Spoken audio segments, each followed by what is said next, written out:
Welcome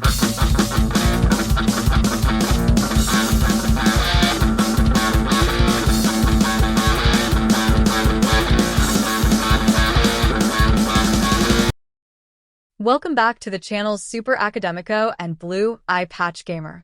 Let us keep the reading of my book Clueders, Meire Pop Beyond the Cloud, available on Amazon. In this part, we will keep the reading of the Chapter 8, Clueders Games, Beyond the Cloud. Don't forget to subscribe to both channels and like and share the video. Let's go! He smiled wistfully, running a hand over his beard again.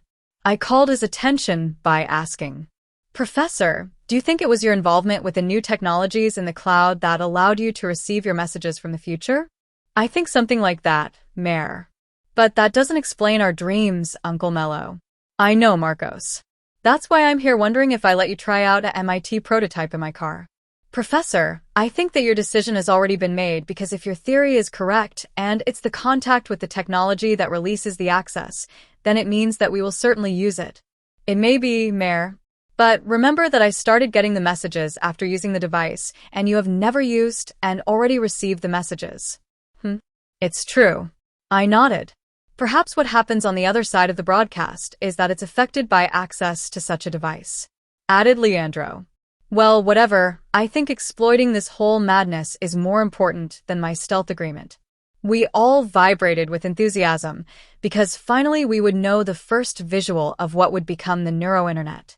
Mello got up and went to the car to retrieve what appeared to be a metal box with a strap. We watched from the side window the stubborn teacher going to his modest car, eager to see what was inside that box. Who knows a prototype to see our future? Note: if we really knew what was waiting for us, we might not be so anxious. He returned to the living room with his briefcase and laid it at the large conference table. He laid his hand on it and looked at us carefully. "You already know, but I must repeat to emphasize that a good part of my current income comes from these jobs as a consultant. And if anything leaks over these prototypes, I am in risk of being sued for breach of secrecy, and I'll never be able to act as a consultant." "We already know, Professor. Everyone here will keep it secret, whatever," said Leandro, trying to reassure the worried Mello. "Besides, you yourself said that our situation is more important than any breach of secrecy," Vinny argued from the other side. "Okay. Marcos, you could close the door and the window curtains, please." "Of course." On the way to the door. "And take the time to make sure the Wi-Fi is turned on." "Always, Uncle Mello." Marcos was already locking the door and walking to the first curtain. After closing all the lights and lighting the room, he came back and sat down with us. We were all four sitting and Mello standing at the head of the table. He opened the box and from inside took out 3 smaller boxes with the size of glasses cases. He handed one to me and one to Marcos. Then he took his and opened it. It was a futuristic-looking pair of glasses with a small box attached to the stem and a headset that came out of the box and hung. "I think it's kinda obvious what you should do now, right?" We took the glasses from our cases and put them at the same time. We adjusted the headphones and looked at each other, then at the teacher, and then at Leandro and Vinny. They laughed at us, for the glasses looked different than usual. I also felt them heavy on my face. Don't mind its weight. They still need to improve the mechanism to be more comfortable.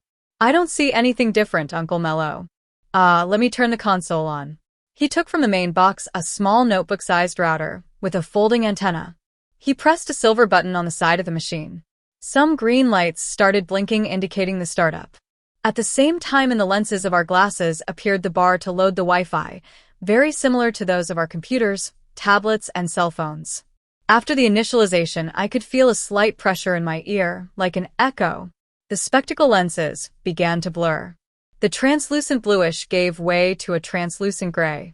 I could still see Leandro and Vinny watching us, but they seemed distant.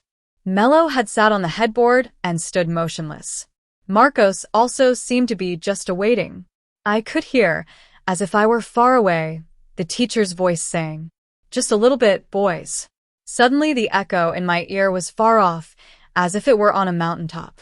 The lenses darkened completely, and then I could see a bright spot straight ahead, like a bright light at the end of a very dark tunnel. The light then began to approach slowly. I noticed that it was not a simple point, but a succession of points. The nearer the light became, the more varied and vibrant was it. Closer, I could see it was a sphere, and inside it was a movement, a stream of other lights. The sphere grew, and its appearance became more familiar. They were small screens or icons of computer screens and flowed what looked like binary codes, the language of computers. But not only zeros and ones, there was a flow of other symbols that I did not recognize. When the ball was in what appeared to be about 2 feet away, it stopped approaching. It stayed there in a slow rotation. There was an expectation, and finally I could hear, but without actually being sounding in my ears, Mello's voice. Mayor Marcos, can you hear me? Yes. Yes. Oops. Oops. Easy, Mayor. In the beginning, it's like that. The sound of your mental voice comes before the vocalization. For a while, you'll find yourself repeating the words, but soon you will no longer vocalize them. Wow, it sounds like telepathy. Wow, it sounds like telepathy, Marcos said. I hope you have enjoyed this reading. Continuing to support the channels Super Academico and Blue Eye Patch Gamer. Subscribe, like and share the video. Bye bye.